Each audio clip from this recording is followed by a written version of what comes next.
Now, you guys were out in the desert Southwest, the Four Corners area, with a crew, and you guys were digging into one of the great mysteries of North America, which is the mystery of what happened to the Anasazi. First of all, what did you find out about that, and how does it relate to the stories of the biblical giants? Well, first of all, we were out there kind of on the trail, too, of not only just the biblical giants, but the Native American Stargate culture, Stargate understanding, and most importantly, the giants.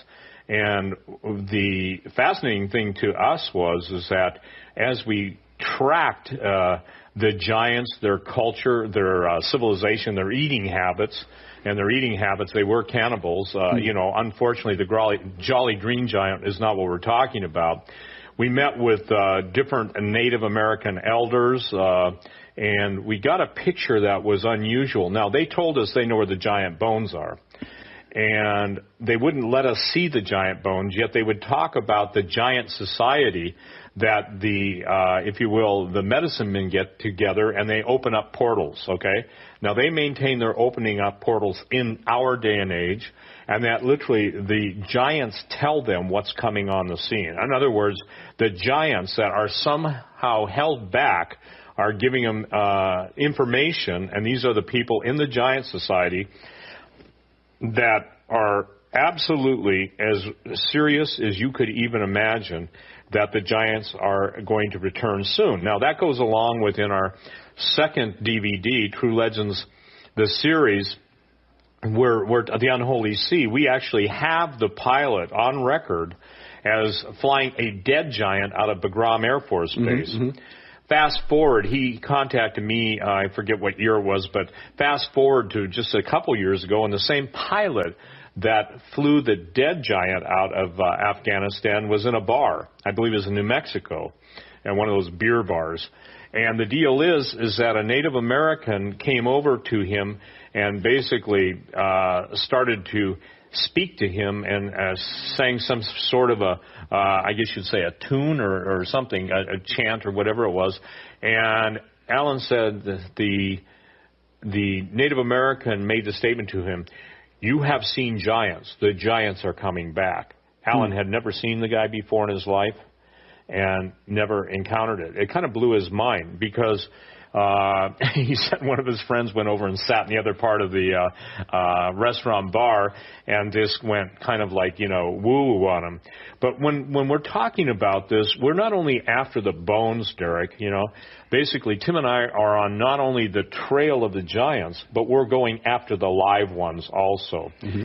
Tim's experience in South America and the travels that he's done, the idea is this: the giants have been kept from contemporary history, relegated to fable and myth in order to take away from not only their significance but the reality in order to bring them back at a given point in history.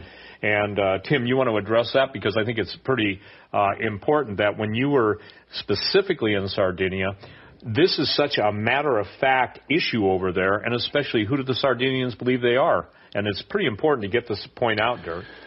Well, according to our research, it seems that many of the Sardinians are descended directly from the giants, from the Canaanite giants, that either came before or during the conquest of Canaan by the Israelites under Moses and Joshua. There was a pillar that was reportedly found, and I forgot who wrote this down, but one of the Greek historians, if it was Hesiod or Herodotus, but there was a pillar that was found in the Mediterranean, reportedly put up by a group that said, "We fled from before the face of Joshua the robber." That's right. Joshua the robber, son of Nun. Mm-hmm.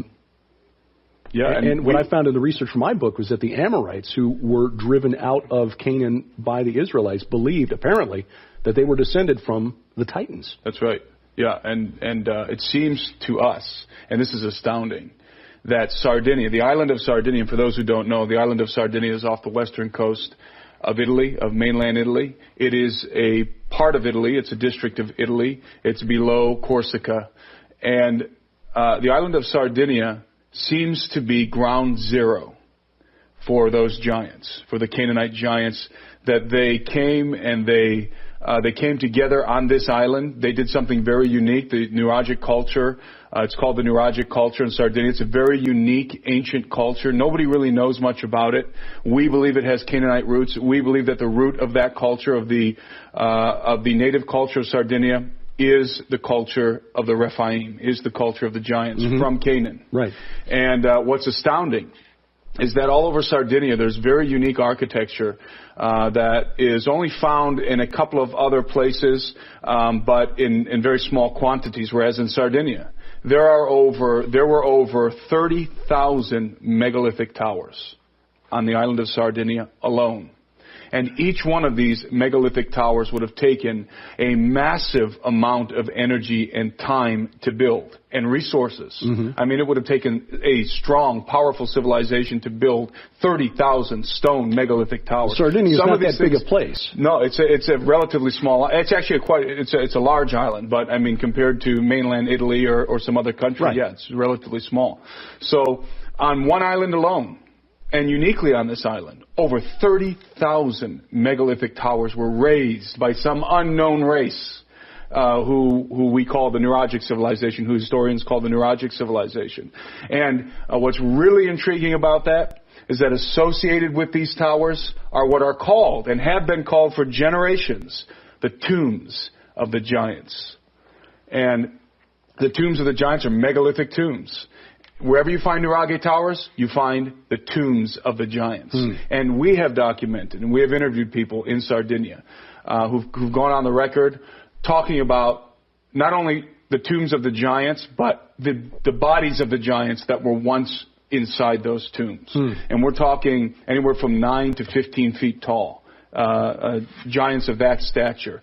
And thousands, perhaps tens of thousands of giants were buried on the island of Sardinia. And as I said, the people of Sardinia to this day, many of them, according to their legends, claim to be descended from the giants. In fact, our main contact in Sardinia, who's in our film, his father came from a tribe that the Sardinians called the Giants. They were actually called, this tribe was called the Giants. His father was over 7 feet tall. His grandfather was over 8 feet tall. And this was common in this lineage in Sardinia. So what we think we've stumbled upon here is literally ground zero for the post-flood giants. A stronghold of giants on the island of Sardinia. A holocaust of giants, because there's possibly tens of thousands of dead giants in the soil still to this day in the soils of Sardinia. And it's really an incredible cover-up that's happened there, and it relates to what was happening in the United States in terms of the Smithsonian cover-up and the giants that were once in the United States, as you guys alluded to. The kind of cover-up that was happening in the United States in the early 1900s, and all through the 19th century, and all through the 19th century, is still happening to this day on the island of Sardinia.